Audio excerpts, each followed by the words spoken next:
wata rayuwa, wata rayuwa.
Wata rayuwa, wata rayuwa, wata rayuwa, wata rayuwa.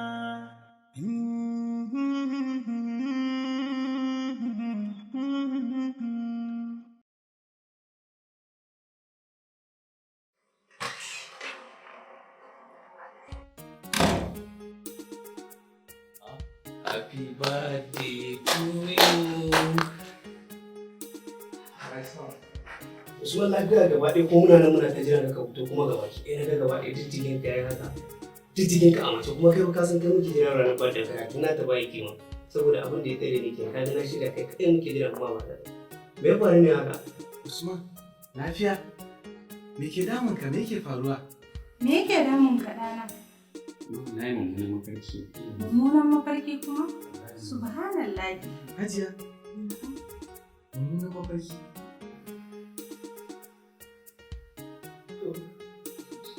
To, mami haka ta taɓa faruwa ne akan shi na daga baki ɗaya hankalin ku ya tashi. Alhaji, dole hankalin mu ya tashi. Saboda ba zan taɓa manta ba yana shekaru 12 ya taɓa yin irin wannan mafarki. Wanda a wannan mafarkin da ya yi mafarkin cewa mun je aikin hajji Saudiya.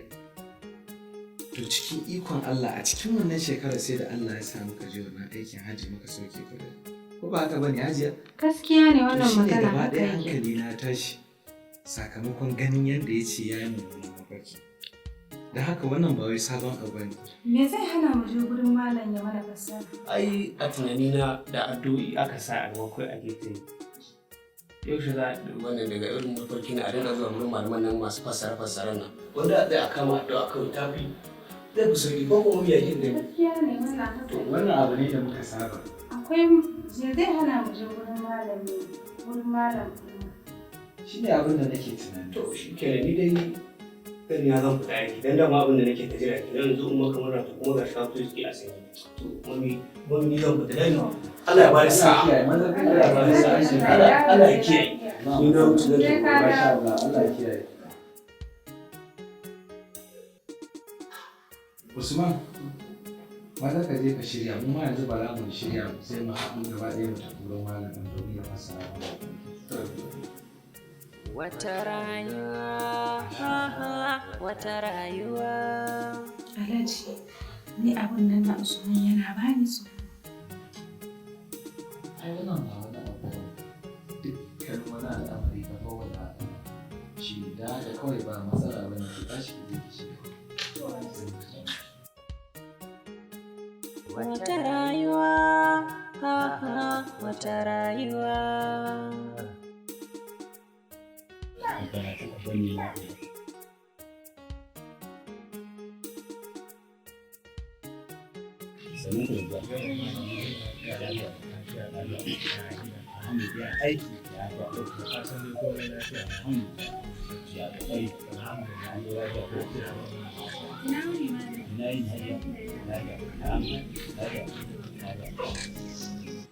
Malam kamar da yadda muka saba mafarkin Usman da ya saba yi shi ne yau ma muka ƙara zuwa da wani samu fassara mafarki amma dai gashi ka ji daga bakin shi. Ya aka yi Malam Usman? Malam mafarkin wannan karan da nake ya bambanta da dukkan sauran mafarkai da na saba yi. A wannan mafarkin an nuna min cewa yaya Hamza ba ɗan gidanmu ba ne. Amma jiri ne iyayensa sun rasu sai ya zo bara gidan iyayena sai suka riƙe shi. Har girmansa babban kuskuren da suka aikata na rashin neman wani nasa shi ne yake ta bibiyar su.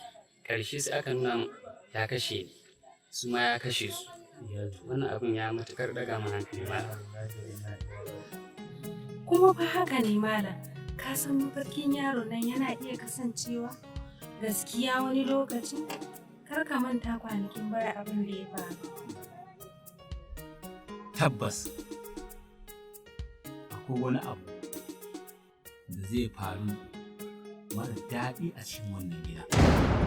Amma ba abin da ya fi ƙarfin addu'a. Tunda Ubangiji za a roƙa akan Allah ya kawo sauƙin wannan abu da zai zo wannan cikin gida. Amin malam. Yaya wannan rubutun? Malam gani gashi nan idan har muddin na ba wa Usman na ce masa yi amfani da rubutu sai ya ce min to umma gani nan zuwa. A hakan zai lallaba ni ya gudu ya tafi ba zai yi amfani da shi ba. Usman, idan kana so ka samu afuwar wannan mafarke-farke da kake yi, lalle ne ka dinga amfani da wannan rubutun. Malam yanzu zan dinga kula insha Allah. Ba wai idan mahaifiyarka ta baka ta ce ka sha ba, ka kama hanya kai mata dabara irin taku ta yaran zamani ba, ka gudu ba. Zan dinga kula insha Allah. Kuma da sarkinki shine da kike kin sa ido a kansa ya sha maganin nan ya sha rubutun nan a gabanki. In ya sha rubutu a gabanki kuma ya shafa jikinsa da rubutun, insha Allahu zai samu afo wannan al'amari. To malam mun gode. Alhamdulillah.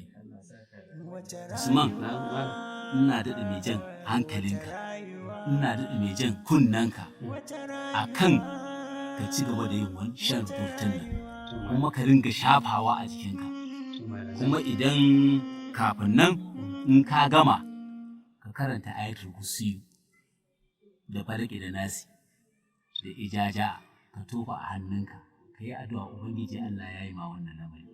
Sai ka shi ma ka shafa a fuska da kuma jikinka. Kana ji na ko? In dai ya zama cewa aka haka, insha Allahu Rabbi Alhaji, insha Allahu Rabbi muna ganin nasara daga wajen Ubangiji. Shi Allah miji roƙon bawansa ne. Malama. Kai ka dage da shan magani.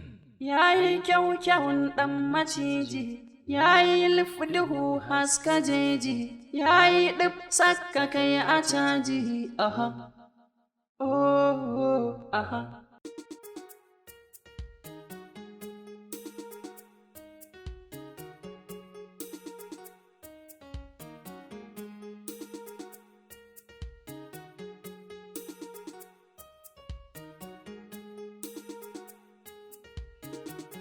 To, ka gane wasan wani dalili da ke sa ake shi habaliya. Haba. Ya za ka ce za ka sai da wannan katon fili haka? Akan ɗan wasu kuɗi da bisa haka sun karya ba. Menene amfanin sai da wannan fili? Ka duba ba two-face gare shi ba. Two-face ne ba, back and front. A ƙwarai da gaske, na san da haka. Za ka iya zuba shaguna a gaban can baya ka buɗe kai gate. Gaskiya bai kamata ba. To, Alhaji Muzamil, ka san komai dalili take kuma kamawa take yi. Wato kamar yadda na ma bayani a baya cewa ina neman aiki a asibitin kwakwalwa da ke Germany. Okay. To Allah cikin ikonsa wannan abu Allah ya tabbatar da shi. Masha Allah. To alhamdulillah. To damun sun mun magana cikin last week sun ce at any moment za su iya yi mun magana. Still jiya suka yi alatin din ya cewa aka turo mu ta email ina kuma ya tabbata. Masha Allah. Kuma suna nema na urgently. Wannan dalilin ne yasa daga babu wanda ya dace da in yi ma maganar wannan fili nawa idan ba kai ba. Kuma ka san irin shi a yi wannan zamani da muke ciki. Akwai wannan ishu na COVID-19 da ka riga ka san shi. Gaskiya ne. Da ma'aikatan gwamnati ne wannan dalilin ya sa ka ga abubuwa duk hada-hada mu da muke na wasu gurare kuma sun dakata gaskiya ko ba haka bane to daman shi amfanin dukiya ai ran da bukatun shi ya zo a sai da shi a biya ma kai bukata sakamakon ka buɗa ma wani cikin ka za ka gama bayyana abin da yake cikin zuciyarka amma daga baya baka samu biyan bukata ba kuma ya zama cewa ka buɗe sirrin ka bai da amfani to wannan dalilin shi ne yasa na ce zan sai da wannan shi ne in amfani da shi wajen wannan tafiya tawa DR ba kai ba ko wani ne kayo waya ka kira ni a waya ka ce a ba wani kuɗi ko nawa ne ba sai an bashi ba nagode abokina ubangiji Allah ya saka da nagode Allah ubangiji ya kare da musulunci Allah ya bar mu tare sannan abu na gaba akwai maganar da nake da shi ba wannan bane shi akwai ishu na yarinya Ihsan Ihsan ne kwarai da gaske Ihsan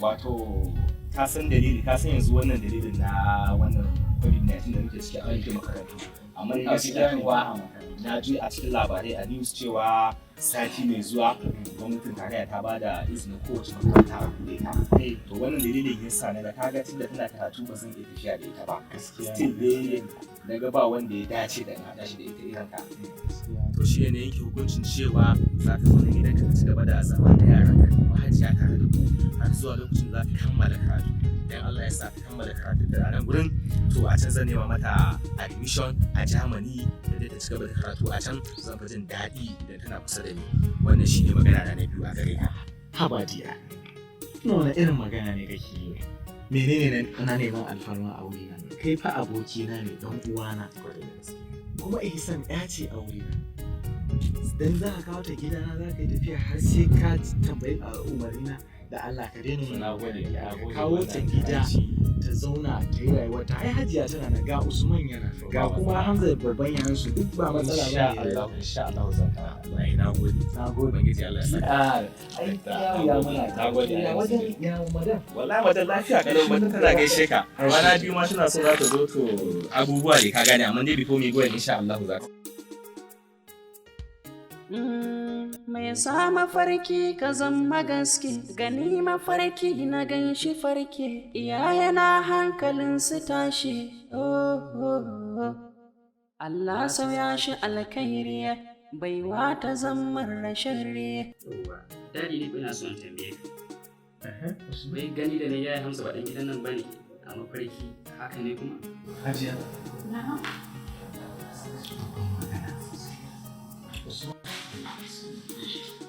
zauna da magana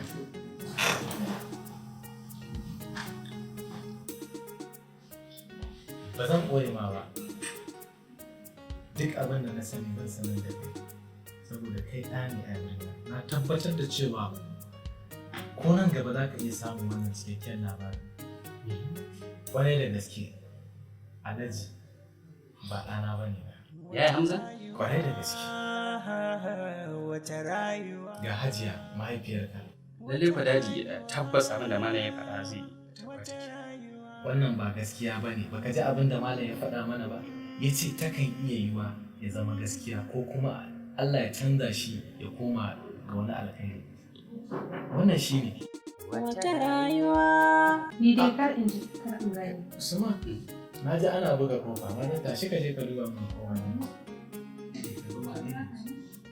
ina abin da nake faɗa ne ba na so duk irin wannan al'amuran da rayuwa faɗa wa yaran nan dukan su ƴaƴan mu to ne a ciki ni na gaya masa to na san dai ba na so kawai ba na so Allah ya yi ba assalamu alaikum dakta Allah ya kara da zage dakta ya hali dakta alaikum salam an zo lafiya lafiya bismillah alhamdulillah masha Allah dakta ina karatu wala alhamdulillah ya gida ko wala lafiya lau ya karatu isa Hajiya wallahi na sha'afa kwata-kwata na manta ban sanar da ke dakta zai zo ba ya ce min zai kawo Ihsan ya ajiye ta anan ta ci gaba da karatu sakamakon ya samu aiki a ƙasar Germany a asibitin kwakwalwa. wai hajiya dama kana nufin ba ka sanar da cewa zan zo ba na gaskiya ba ci daɗi ba ai mun yi magana da shi cewa zan zo insha Allah kuma ga shi ba alƙawari ya cika na zo Ka san yanayin aiki sai a hankali. Assalamu alaikum. Wa alaikum assalam. Dadi, dadi. Lafiya. Launi mun. Lafiya, Da aiki ka masha Allah. Ok, yana ciki.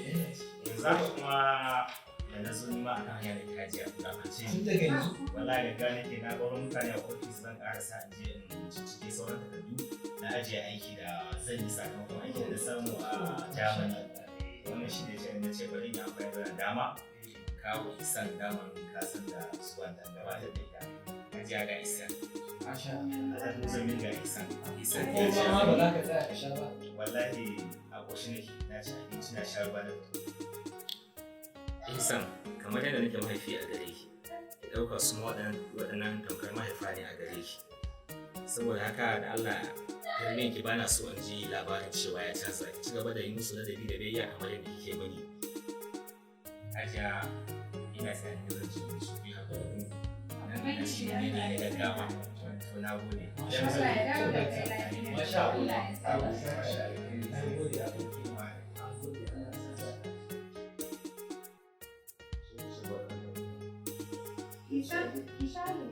A'a mun na ƙoshi. Naka gidanku ne ki saki.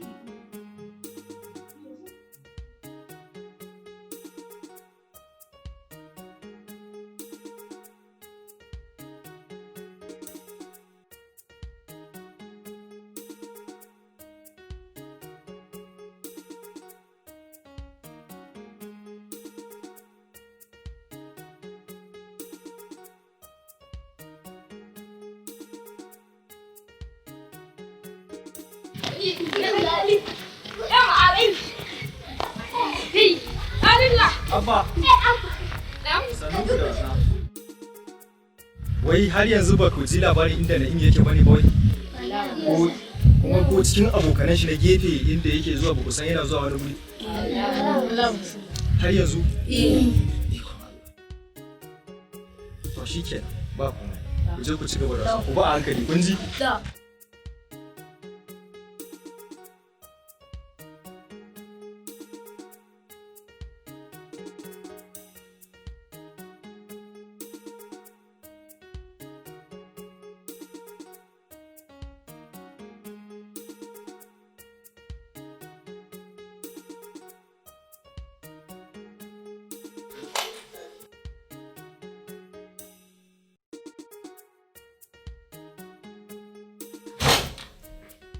Isa?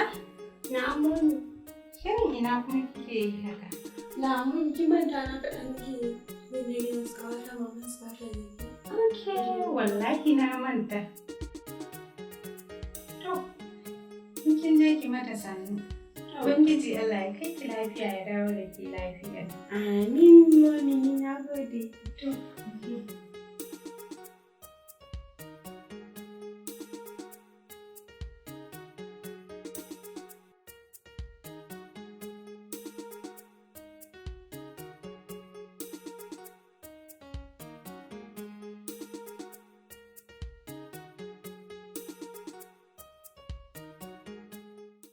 Wata rayuwa. Dan Allah ka tsare da wannan da ranka. Ka bukata da hankalinka. Duk ka daga hankalinka akan batan yaron nan. Ya za a yi ku balanta da hankali da wannan batan yaron? Yaron nan na neme shi sama da ƙasa na rasa shi. Hatta inda abokanai suke wasa da shi da samba na neme shi sama da ƙasa na rasa shi. Na rasa ina zan sa kaina. Yanzu karfe nawa ne? Karfe wajen 10 karfe 10 yanzu. Na nemi shi sama da ƙasa na rasa, to ya zan ya ake so yi? Da yake so yi? Dole ta da hankali na ina ba za ta yi. Yaron ɗaya da na yi ba, shi kaɗai. Dole da damuwa. Amma addu'a ya kamata mu ci gaba da yi. Ba lallai sai ka dinga fita ko da yaushe neman shi ba. Inda rabu sai ka ga ko a gidan rediyo ne an gan shi. Oke, saboda baki kika haife shi ba ko? Shi yasa kike faɗin haka. Saboda baki kika haife shi ba ko? Na fahimta. Kana nufin gori za ka min kenan yanzu. Saboda ba ni na haife shi ba. Amma abincin da yake ci a cikin gidan nan waye ke dafa mai? Ko kai kake dafa mai? Faɗa min. Me ka wannan zancen ko fi sabilillahi ha dan Allah dan annaba a ji wannan magana ke da. Ba wannan zancen zani ba. Ya Allah, ke wannan shaka. Ba maganar nan zani ba. To ki rufa mu asiri ki rabu da ni da abin da ke damuna. Wannan magana ba ita bace ba yanzu dai wannan shi. Ba wannan magana bace yanzu aka ku.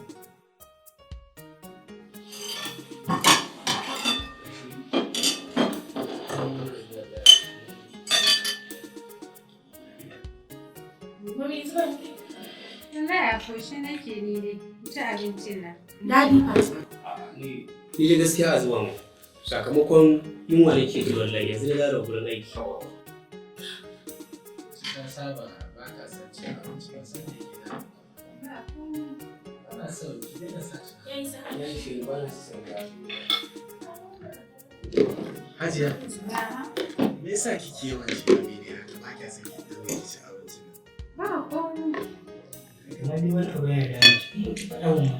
Ba komai. In san likita ya ce ki dinga cin abinci a kan lokaci ko ba. Ba wani abu.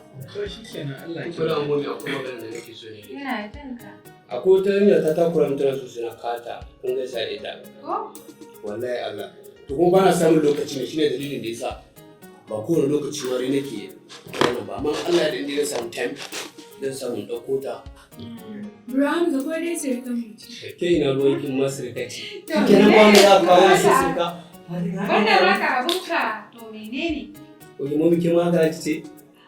Ka ji bayani. Hajiya kin ji ba? To Allah ya kai mu Allah ya kawo da lafiya. Amin amin to insha Allah. Allah ya nuna. Ai to Allah ya yarda. Ke kuma kin ji ko ina ruwan ki kawai zai ki tafi ki ce wani akwai sirka ko nawa. Ina da kai ne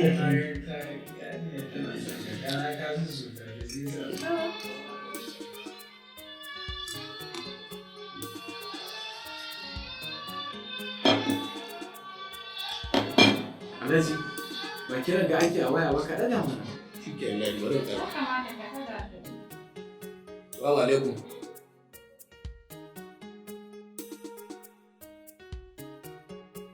Sorry my son. Jiya na ga kiranka. To a lokacin muna meeting ne shi yasa ba samu dama na ɗaga ba. To amma yanzu tun da gani gaka me kake so ka ci? Dad, wallahi na yi lo ne kamar kullum kawai. Ina da buƙatar kuɗaɗe hannuna yanzu na buƙatuna sun kuma su sun yi. Ayya, to kada ka samu damuwa my son. Yanzu ina tsammanin baƙi za su zo nan gidan gona na ce su zo su same ni sakamakon ana damuna a gida. Dare kuma ya yi, amma gobe karfe 8 zan fita. Ka zo ka daidai karfe 8 zan baka blank check ka je ka rubuta iya adadin kuɗin da kake tsammanin zai rike ka daga nan har zuwa shekara ɗaya. Thank you, Dad. Blank check. Ba damuwa. Na gode, Dad. This one not much, Dad. Thank you. Sai na zo da safe. Kada ka samu karfe 8 na safe kawai ka zo. Na gode, Dad. Sai da safe.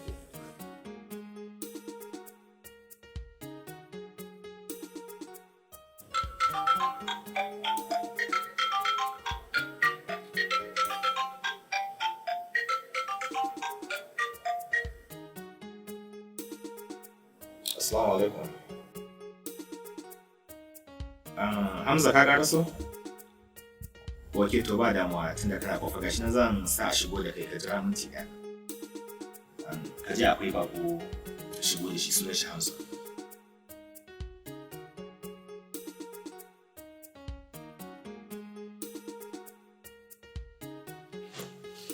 Assalamu alaikum. Wa alaikum assalam. Dakta. Hamza.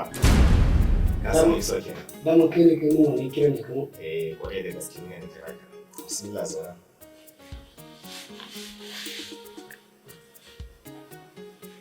Kwantar da hankalinka Hamza. Wato dalilin da ya sa ni kirawo kana akwai magana da nake so zamu yi da kai ne muhimmanci wacce za ta amfane ni kuma kai ma ta amfane ka. Wace irin magana ce wanda za ta amfane ka?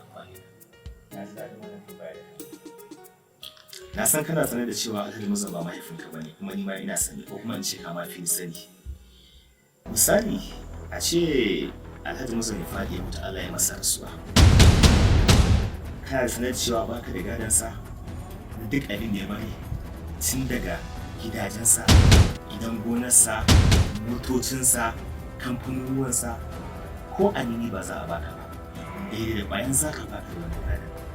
Wannan dalilin shi ne yasa na kira ka nan domin mu yi magana wacce kai ma za ta amfane ka sannan ni ma kuma ta amfane. Dakta ni ba yanzu ban fahimci kalaman kai da suke zuwa suna dawa ba fahimci abin da kake faɗa kuma bayani da ana dalla da zan gani. Wanda muke so ka fahimta kai kamar ɗan cikin gida kake a cikin gidan Alhaji Musa. Tun da kan shi kansa Alhaji Musa zuwa dukkanin mutane da suke cikin wani gida babu wanda bai da kai ba. Kada ka manta ka kuma sani da ɗan gari akan ci gari. Na tsara kuma yadda zai gudana. Kawai kai wani bayan ka ke bukata. Usman ɗansa zai mutu.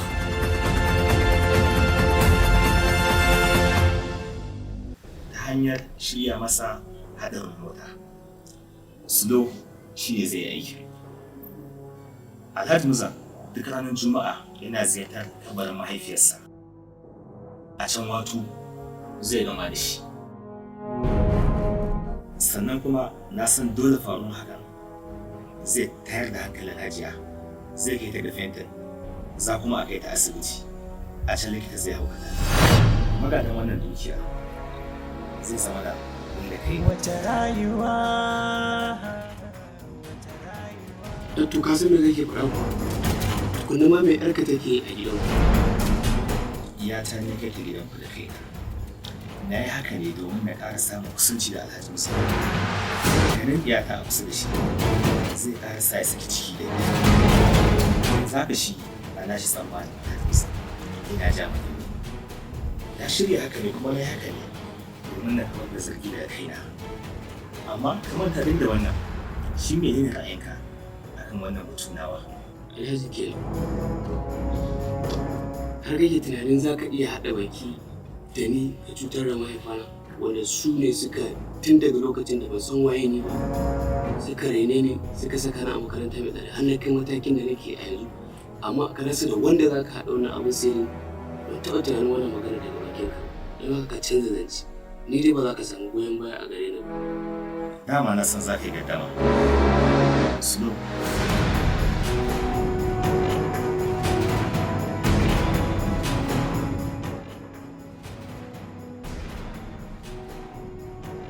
Wata rayuwa, wata rayuwa, wata rayuwa. Doktor duk wannan mai shigo da ita wannan magana. Yawa Allah da bata sako maraini ya ce ba, amana ta aka ba. Dakata. Babu abin da zan faɗa. Sannan kuma babu abin da zai sa idan har ka amince da buƙatata. Na baka lokaci. Ka je ka yi tunani ka kuma yi shawara. Kawai.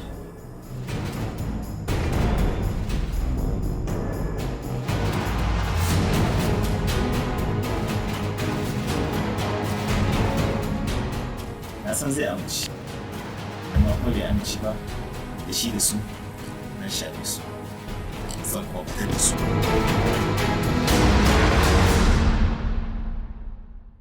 Dama fi ana kai ki? Wallahi, dan dalilin da ya sa ba daɗe dawa da gurinsa ba, sai na ce bari na zo na kira ka in faɗa maka abubuwan da ya faɗa maka. Shi ne dalilin da ya sa ina dawowa mare gaba da abin ya dame ni sosai. Shi sa na kira ka dan sanar da don mu samu mafita.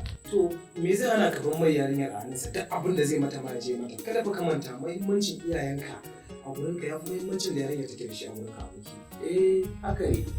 Amma ban tare numfashinka ba. Ba cewa ne zan sadaukar da iyayena a kanta ba. Kawai dai kar ka manta matsayin yarinyar ita ma a wajena. Amma idan dai har ka manta haka da wuri bari na tuna maka.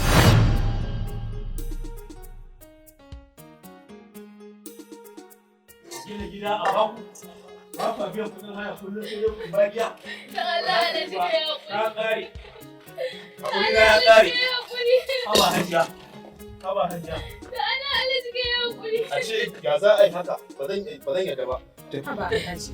Ka tuna samun nan da duniya ko kuma musulmi kana. Haka ne hajiya. Kuma kamar yadda ka sani shi dan adam daraja ne da shi. Ƙwarai Allah ma da yin ya karama mu ne zai sa kai mana irin wannan tuzarci. Haba hajiya. Yau za ku bar gidan nan. Ka riga ka kare duk inda za ku tafi ma ku tafi amma ni dai wasu ku bar gidana. Allah ji ka ya Tun da mai gidanki wato mai biyan kuɗin haya gidan da ya rasu shekara biyu yau na da biyan kuɗin.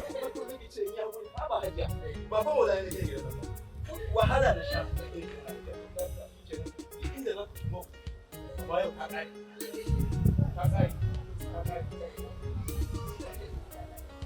Shi shekara biyu ba ka biya kuɗin haya. Do ku ce wai ta kama giya. Ku kwashe kayan ku je. Allah ya bada sa'a. Allah ya bada sa'a. Ku kawai. Tafi da Allah hajiya. Ku je. Ba lafiya ba gidana za su bamu yau. Yau ya su bamu gidana. Yau wani dalili? Ba sa biya kuɗin haya. Ba sa biya. Hajiya ne kawai wanda yake ta fito muku da kaya kai na wato muku da su. Kamar yadda ka gani din nan. Alhaji nan ya san mu fiye da kowa. Saboda muna gidansa ba tun yanzu ba. Tun ina tare da mai gidana mahaifina ne da muke zama a nan. Kuma ba mu taɓa hana shi kuɗin hayarsa ba. To ka san yadda yau take. Wai shi ke nan ba a biya kuɗin haya ba shi ne ya zo ke mana wannan tozarcin yake watsa mana kaya waje. Haba mai gida ina daɗi ka zo ka taulakanta kayan mutane. Waya kake so musu? Su wajen basa gida ba su biya kuɗin haya ba ka ce basa gida? Su tashi kawai su tafi. Su je kawai hajiya da Allah bashi da Allah. Bashi da Allah. Nawa ina suke biyan kuɗin haya? 50,000 suke biya. Akan naira 50,000 kake taulakanta. Zan yi abin da ya fara ba. Dan tafiya za su yi bayan za ta bawa. Ba ka jin kan ya mace yanzu idan kai kore su ne idan ka. Alhaji da Allah ni ba wa'azi da suka ku za ka biya. Bari mu baka 50,000. Wasu kaya kana zare ka gidan biya za ka. Za ka biya. Ba za ka biya ba kai ma ka tafi. Duk ka tafi ku bani wani. Shin ga kin koma gidan da za ka biya. Za a biya da wani. Wata rayuwa.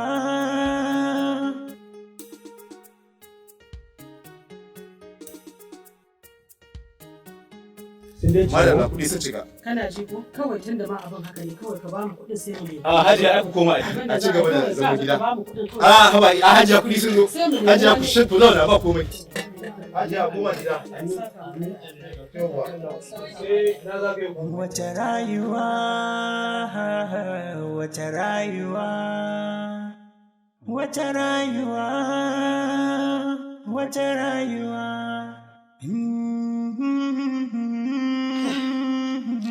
Wato al'amarin rayuwar nan cike yake da ƙalubale. Akan ɗan abu ƙalilan mutum ɗan uwanka ya tsaya ce zai ce maka mutunci. Yanzu irin wannan tozarci ina amfaninsa. Ba dan Allah ya kawo mana bawan Allah nan ba, da yanzu ina za mu saka kanmu. Haka ne hajiya. Wannan duk ba wani abu bane. Damun ya yi mutum wani ya yunkurin cutar da kai Allah ya kuma kone ne ta ke ka. Don haka ka kusa komai a ranka.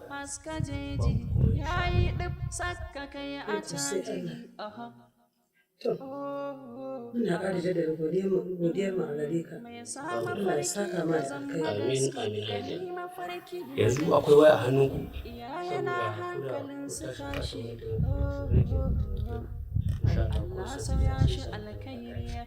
To, mai nuna tana da wata ‘yar ƙaramin waya ko za ki mai kowa ya kira shi. Amma kuma a yi ta abu ɗaya yaro. Wata rayuwa. To gashi suna na Hamza. Ana ce min Alhaji. Aiki yar sauran nan ban gashi. Duk lokacin da ka tashi. Wata rayuwa. Wasu ‘yan canji. Sai ku riƙe saboda buƙatun yau da gobe. Amin.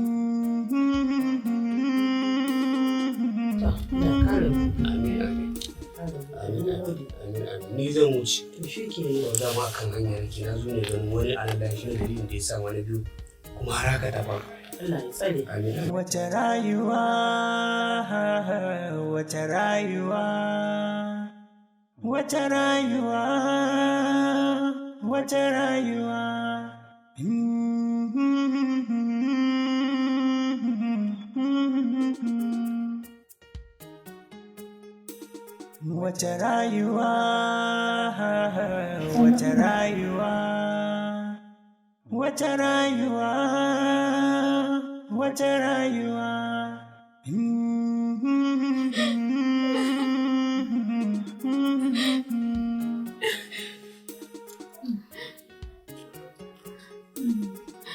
Bako za ki sha faru-faru. Ki dauri.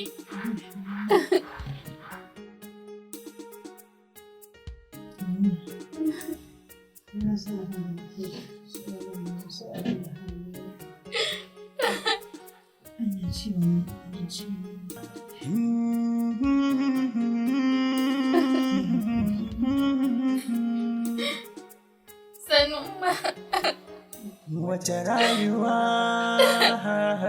wata rayuwa, wata rayuwa, wata rayuwa.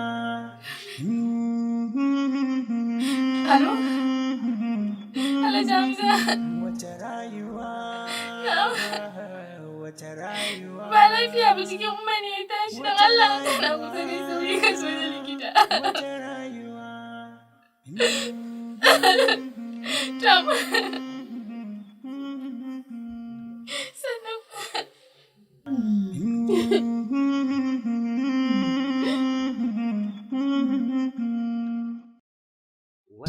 Assalamu alaikum.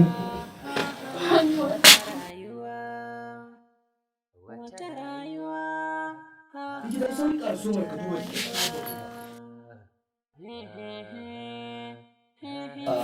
Ya aka yi kuka yi ganganci tun ɗazu baki ƙoƙari kin samu mota kin kai ta asibiti ba.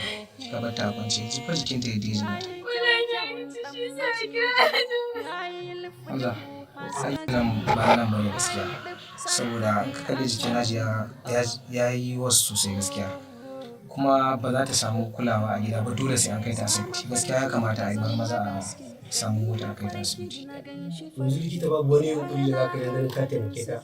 Gaskiya kawai a samu a kai ta asibiti shine kan mafita. To Hajiya ku tashi wani da kota gaba ɗaya mu tafi gaba ɗaya.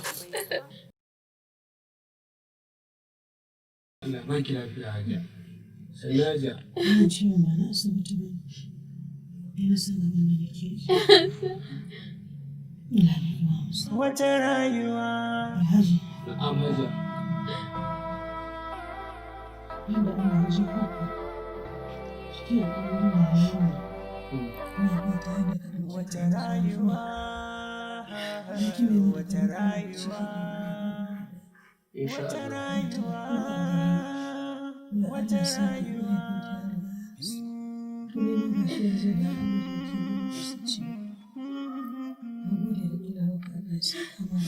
Amin Hajiya sannu. Ki haƙuri mai gida. Na yi miki albarka. Ki haƙuri na so ne ta ila ya ji Allah ya faraja. Allah da Allah zai kawo miki kuɗa cikin rayuwarki. Likita babu wani abu da za ka yi. Ya kamata da yi.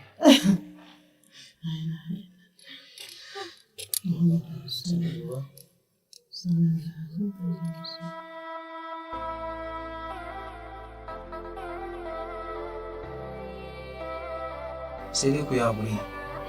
Allah ya karɓa mu.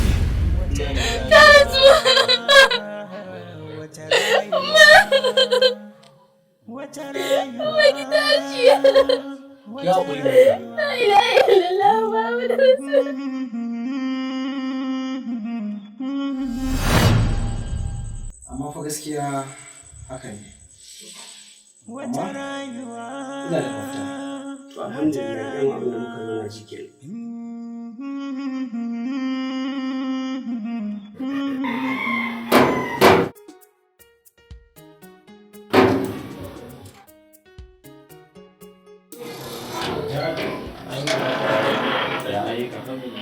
Ina neman Useey.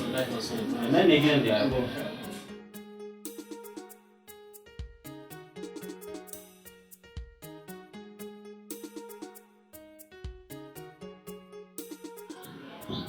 Hello Useey boya. Ina gidan ayi. Na zo ga nan bakin. Yes, na shigo cikin harama. Yawa ka fito.